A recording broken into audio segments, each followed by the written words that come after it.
I knew the HOA was going to be a pain when they tried to fine me for having a canoe flipped over on my own dock, but I never thought they'd actually try to repossess my lake access. They picked the wrong guy. My name's Quentin Keller. I'm a general contractor with a bad knee, a good boat, and zero tolerance for power-hungry HOA clowns. I moved into Lakefield Shores 2 years ago for the peace and the fishing. The house came with private lake access and a beautiful easement that ran along the south shore of the water. It was the main reason I bought the place. Fast forward to last Thursday, I'm coming back from a job site, covered in sawdust and ready for a cold beer, when I see a bright orange sign staked at the top of the path to my dock. Private HOA access only. Trespassers will be fined. Standing there with a clipboard, arms crossed like she owned the planet, was Wanda Ashcroft, HOA board member, permanent scowl. Wears pearls to mow her lawn. I parked the truck and walked over. Wanda, what is this? She didn't even look up. You're no longer authorized to use this path. It's been reassigned to the community under our updated shoreline access policy. Updated what? Page 42 of the new HOA bylaws. As of last week, lake paths not registered with the county have reverted to association control for equitable neighborhood usage. I blinked. You mean you rewrote the rules and just took my easement? It was voted on, she said, flipping through her clipboard, 3-1. You should have attended the meeting. I was at work. That's not the HOA's responsibility. I laughed loudly. You can't just take my lake access, Wanda. That's private property. She raised an eyebrow. Then show us the deed. Otherwise, the association will be fencing off the area this weekend. That's when I knew they had no idea who they were dealing with. I didn't say another word. I just turned, walked back to the house, and pulled the file box from the closet. There it was, right between the roof warranty and the septic inspection, my original purchase agreement. Not only was the lake access deeded to my lot, but the entire water easement from the old developer was in my name. The entire southern shoreline easement. The HOA had no claim. None. But I wasn't going to shove a piece of paper in Wanda's face. Not yet. I wanted them to go bigger. Bolder. Dig that hole nice and deep. So I waited. By Saturday morning, they'd brought in a post-hole digger and a landscaping crew from town.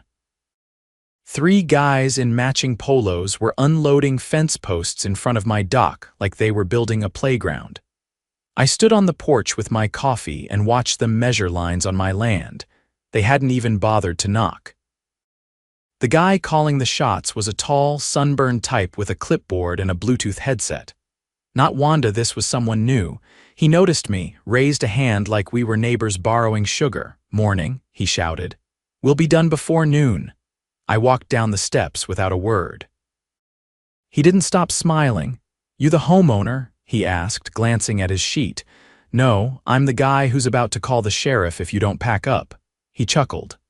I've got a work order right here from the Lakefield Shores Association. Authorized installation. You're trespassing. I've got permits. No, you've got a piece of paper signed by a board that doesn't own this land. He held it out anyway. I didn't take it. Instead, I pointed to the wooden stake they'd driven into the dirt about 4 feet from my dock stairs. Pull that up, I said. Now. Sir, you see that orange tag on the tree? I asked. That's a county marker. You're standing on deeded private property. I suggest you confirm your work order before you finish building a lawsuit. He hesitated. Then one of the workers walked over, phone in hand. Boss, this says Keller's easement is filed under parcel 631. That's the whole southern run. Clipboard guy's smile disappeared. He made a call, mumbling into his headset, then waved a hand at the crew. Just like that, they started packing up. No apology, no explanation. Just loaded the posts back into the truck and peeled away like they hadn't just tried to seize land with a shovel. I thought that was the end of it. It wasn't. Monday morning, I drove into work before dawn. When I came back, a red notice was taped to my front door. Violation of community easement usage, subject to fine of $300 per day. This time, it was signed by the HOA's legal compliance officer. A name I hadn't seen before. I called the number on the notice. A woman with a clipped voice answered. "This is Lorraine Wilkes with Legal Compliance." "Yeah, this is Quentin Keller. You left a threatening letter on my door." "That's a formal notice of violation, Mr. Keller. You've been using community access for personal storage and exclusive use." "Wrong again. That easement is in my deed." "You're going to want to review your file before this gets ugly." There was a pause. "We're aware of your claim," she said carefully. "But the association's position is that the original developer never properly filed the subdivision of rights, which invalidates private usage. You're not a court. You don't get to just declare my deed void. The board is prepared to escalate this if necessary." "I hope they do." I hung up. By Wednesday, they had a letter from a law firm in town landed in my mailbox. The HOA had hired outside counsel. They were filing for declaratory judgment to clarify the legal status of the shoreline easement and restore access to the broader community. It was a garbage move, legally weak, but enough to drag me into court. They were counting on me folding, on me being too busy or too broke to fight back. But I had two things they hadn't expected. First, I'd rebuilt every inch of my house with my own hands. I wasn't about to let a few suits with clipboards take what I'd earned. Second, my younger brother, Marcus, happened to be a real estate attorney with a specialty in land use law. I called him that night. "They're invoking what?" he asked, flipping through the scanned documents I'd emailed. "Some nonsense about subdivided usage rights expiring," he snorted. "They're bluffing. That easement's clean. Title was transferred with your property and recorded properly." "I'll draft a response. We'll hit them with a counterclaim for quiet title and throw in a tortious interference count while we're at it. Think they'll back down? Not if they've already spent money on an attorney, but we're not just going to win. We're going to make it hurt." By the following week, Marcus had filed a formal response and a motion for sanctions. He also subpoenaed every HOA meeting minute from the past 6 months. That's when we found the real gold. Tucked between budget notes and committee reports was a line item labeled Shoreline Redevelopment Initiative. They'd already signed a lease agreement with a private paddleboard company to put a rental kiosk where my dock stood. They hadn't just wanted access. They wanted to turn my property into a commercial revenue stream. That changed everything. We brought the lease agreement to the county zoning board. Turns out, the HOA had never filed for a commercial usage variance. Worse, the land in question was designated residential only. That lease wasn't just overreach, it was illegal. We turned the whole file over to the county district attorney. By Friday, things hit a boiling point. I came home from work to find a white sedan parked halfway across my driveway. Wanda was standing beside it, arms folded, watching two younger board members unload folding chairs from the trunk. "Afternoon," I said, stepping out of my truck. She didn't answer. One of the guys looked uncomfortable. "We're just setting up for a shoreline subcommittee review," he offered. "On my property," Wanda turned. "Until the court rules otherwise, we are treating this as communal space." I pulled out my phone and started recording. "You're trespassing. You were warned." And last I checked, holding an unpermitted meeting on private land violates at least 3 local ordinances. "You're being uncooperative," she said flatly. "This could have been resolved quietly. Too late for quiet. The DA has your lease agreement. You signed a contract for land you don't own." "That's attempted fraud." Her face twitched. "That's a baseless accusation. You'll get to argue that in court, maybe bring a chair." She didn't respond, just tightened her jaw and walked back to the car. 2 days later, the fence posts reappeared this time, stacked in the bed of a code enforcement truck. The county had launched a full investigation into the HOA's zoning violations, financial dealings, and unfiled contracts. The paddleboard company pulled out of the lease entirely once they realized the association didn't legally control the shoreline. And then the letters started, not from the HOA but from other homeowners. Turns out I wasn't the only one they'd strong-armed. One couple had been fined for installing solar panels.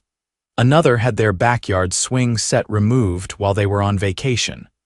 The board had been operating like a private dictatorship for years. Most people were just too busy or intimidated to fight back. Now, they had a reason. I hosted a neighborhood meeting on my lawn, no permits. No HOA approval, just 30 chairs, a cooler of waters, and a stack of copied documents showing exactly how the board had overstepped. People listened. Nodded. Then they started talking. The best part, we had the votes. And at the next election, we used them. The election was scheduled for the second Tuesday in May, and by then, the neighborhood had changed. Not just in tone, but in posture. People who used to look over their shoulders before speaking now stood in small knots on their lawns, comparing notes and pulling out their phones to review photos, action notices, and recordings. A retired firefighter named Alden Riggs came forward with something explosive. Alden had been the HOA treasurer until he resigned last fall. Quiet guy, built like a wood stove, always wore those button-down shirts with the sleeves rolled up past the elbow. He showed up at my door one evening with a manila envelope and a look I hadn't seen since my days working demolition, part fury, part relief. "I've got something you need to see," he said, stepping inside. He set the envelope on my kitchen table and pulled out a stack of invoices, bank statements, and email printouts. Some of them were signed by Wanda. Others had Lorraine's name typed at the bottom. "What am I looking at?" I asked. "Private disbursements. Unauthorized vendor payments." The board's been funneling HOA funds into a shell landscaping company since last summer. I only caught it when I noticed duplicate charges for the same service under different names. I leaned in. "Who's behind the company?" He tapped the top sheet. "Wanda's nephew, lives 2 counties over."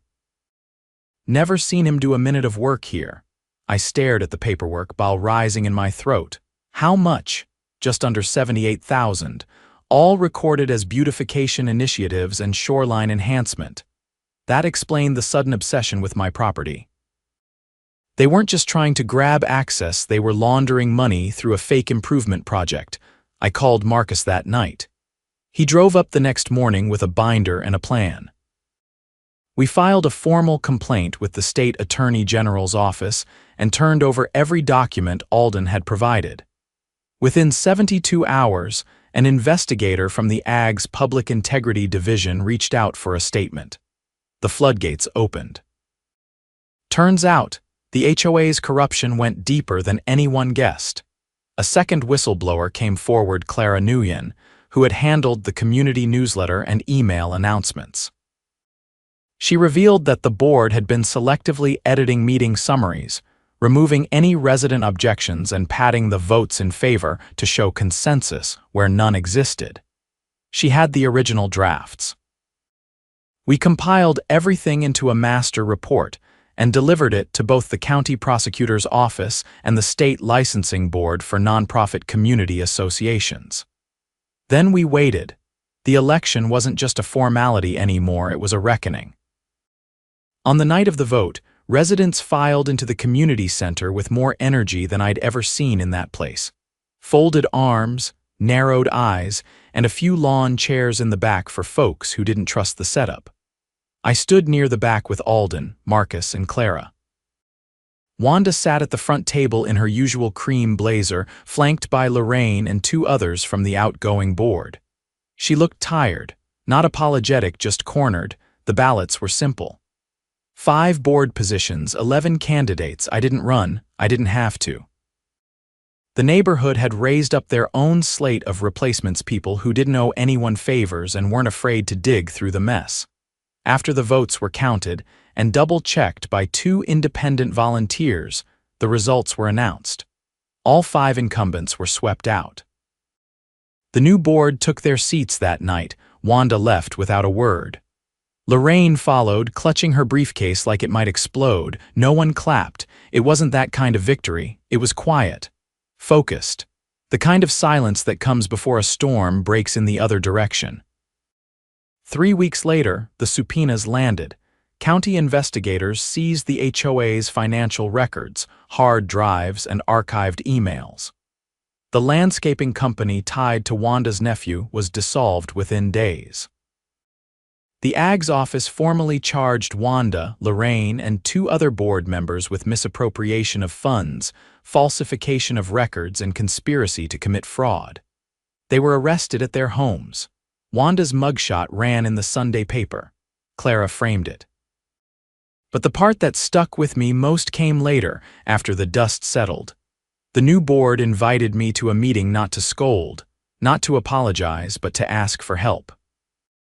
They wanted to understand the easement boundaries, the property rights, and the legal limitations of HOA authority so they could rewrite the bylaws from scratch. I sat in on 3 sessions, walked them through the county plat records, and showed them exactly how the original developer had structured the shoreline rights. They listened. They took notes. And they passed a resolution to register every pre-existing access easement with the county's GIS system so no future board could ever try to reinterpret them again. The funniest part. The new president, a retired Army logistics officer named Bethany, offered to have the entire shoreline mapped, cleaned, and surveyed for free using a grant she'd secured from the watershed district. I told her she didn't need to do anything for me. Then I paused. "Well," I said, "maybe a little bench halfway down the path to the dock. Good place to sit with a beer." She smiled and made a note. The HOA didn't die, but it changed. It stopped being a tool of control and started becoming what it should have been all along, a group of neighbors trying to make things a little better, not a little wealthier. And the dock, still mine, still quiet, still the best fishing spot on the lake. Only now, when folks walk past, they wave. Not because they're trying to be polite, but because they know who held the line. And they know I'll do it again if I have to. It started with a sign. It ended with an arrest record and a rewritten charter. And every time I see someone paddle past in the early morning light, steering clear of the easement, I remember exactly what it took to keep that shoreline out of greedy hands. It was almost summer when the depositions began. The county had completed its audit of the HOA's finances and turned over the results to the district court. What they found went beyond mismanaged funds. It was a blueprint of corruption, phony invoices, off-the-books payments, and coordinated votes that violated both the HOA charter and state nonprofit governance laws. The shoreline lease was just the tip of the iceberg. Marcus and I were called in as witnesses. Not because we were victims, that part was obvious, but because we had the documentation that tracked the entire scheme from conception to attempted execution.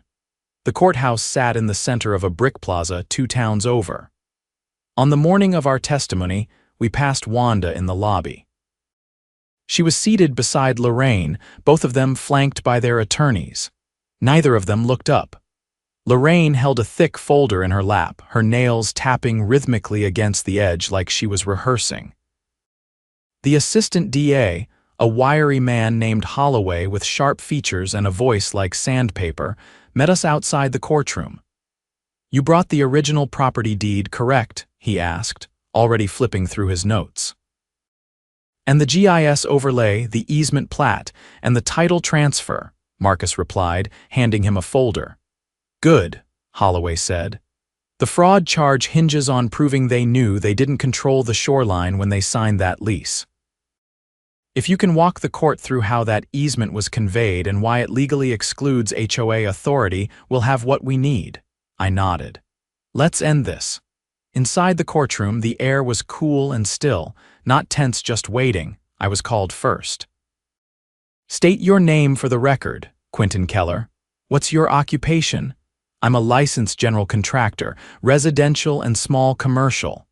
Holloway stood beside a projector screen displaying a satellite image of Lakefield shores. "Mr. Keller, can you please describe the portion of land marked in green?"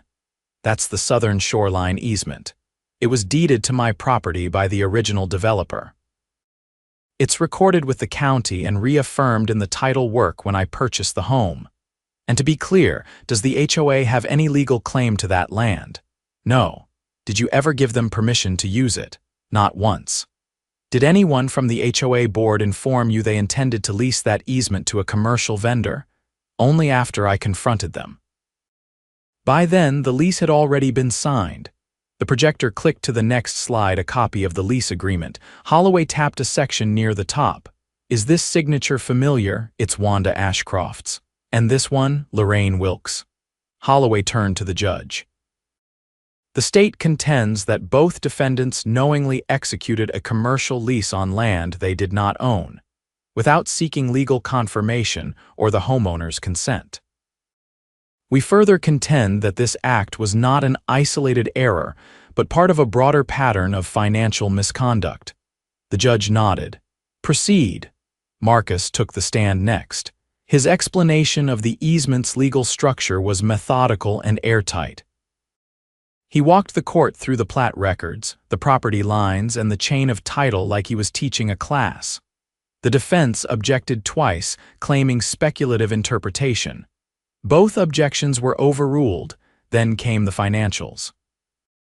A forensic accountant hired by the county laid out exactly how the HOA had rerouted funds through Wanda's nephew's fake landscaping company. The charges were disguised as shoreline beautification, tree trimming, and irrigation upgrades.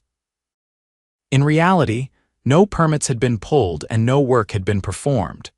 The final nail came from Clara Nguyen, who testified that Lorraine had instructed her to alter meeting minutes to reflect unanimous votes that had never occurred. The judge recessed for deliberation. When she returned, she didn't waste time.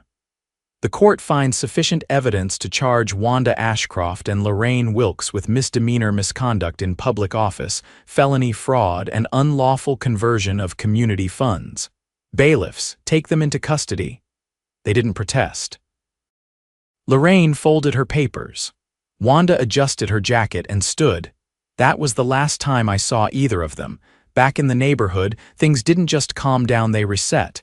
The new board held their first open planning session on the lawn behind the community center. No closed doors.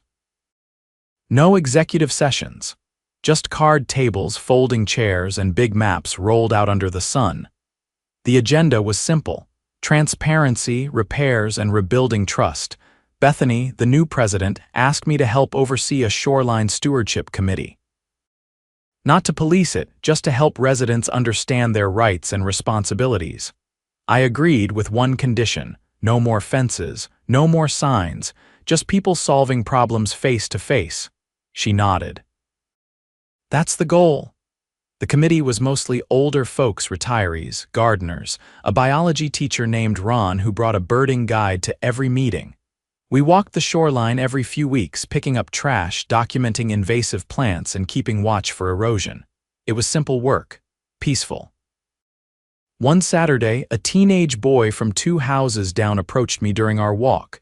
He had a fishing rod in one hand and a tackle box in the other. Is it okay if I use the dock? He asked. I looked at the path: no trash, no trampled plants, no signs of misuse. You clean up after yourself, he nodded. Always.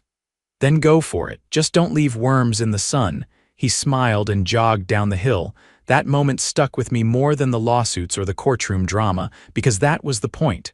Not ownership, not leverage. Just the quiet freedom of using the land the way it was meant to be used. Later that summer, Bethany invited the whole neighborhood to a lakeside cookout. No one asked for permits. No one worried about citations. People brought folding tables, crockpots, and homemade signs pointing to the bathrooms. Someone even printed T-shirts that said, "Lakefield Shores now corruption-free."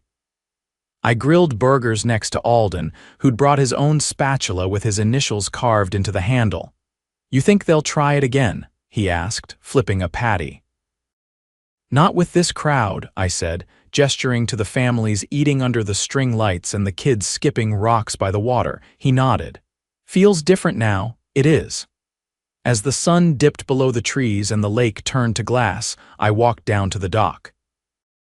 The bench was their now solid pine, stained dark with a brass plate that read, "For those who watched the line and held it." I sat. The water lapped gently against the posts. Somewhere across the lake, a loon called out long and low, Behind me, laughter and music drifted through the trees. There was nothing to defend anymore, no schemes to unravel, no papers to file, just the sound of peace settling in, and the shoreline untouched, unbothered, and finally, right where it belonged.